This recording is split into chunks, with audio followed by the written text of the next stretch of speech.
One morning, a grandfather walked his grandson to school. The sun was just coming up over their small town, and Grandma stood on the porch, waving as they headed down the driveway. The moment they stepped onto the school grounds, a group of kids ran over. "Who's the old guy with the big beard?" one boy snickered. "And look at the little dude. Must have eaten way too many pancakes," another teased. The kids laughed, circled them, poked fun, and ran around like it was recess at a county fair. Then the bell rang and they scattered to their classrooms. Grandpa took his grandson's hand and marched right back out through the school gate. "Yes, I don't have to go to school today," the boy cheered, practically jumping out of his shoes. "Oh, you're going to school," Grandpa grumbled. "Just not this one. I'll find you a school with decent people." He walked the boy home, handed him off to Grandma, who was elbow-deep in dough making cheese-filled pierogi, and headed out, across town to find a better place.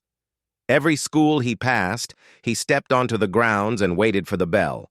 At some schools, the kids rushed right past him as if he didn't exist. At others, they laughed at him. Each time, Grandpa turned around without a word and kept walking, boots heavy against the dusty sidewalk. Finally, he reached a tiny school, an old building with a metal roof, a little flower garden in front, the kind of place that felt like someone's warm, lived-in home. Grandpa leaned on the low wooden fence and sighed. The bell rang. Kids spilled outside happy and loud like sparrows after summer rain. "Sir, are you okay? Want me to grab some water from the fountain?" a girl in a white embroidered blouse asked. "You can sit on our bench if you're tired," offered a boy with patched-up jeans. "I'll get the teacher. Do you need help?" another shouted before running off. A moment later, the teacher came out, young, in a plaid shirt, with a calm, kind look in his eyes.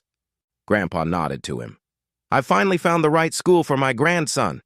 The teacher smiled politely. "Sir, you might be mistaken. We're a small school. We don't even have computers for every class." But Grandpa shook his head. "No, son. I've already made up my mind." He talked with the teacher, arranged everything, and headed home. That evening, as the family sat down to dinner, the boy's mother asked, "Dad, you never even finished school yourself. How do you know that teacher is the best one?" Grandpa placed pierogi onto the plates and answered quietly, "You don't judge a teacher by his diplomas. You judge him by his students."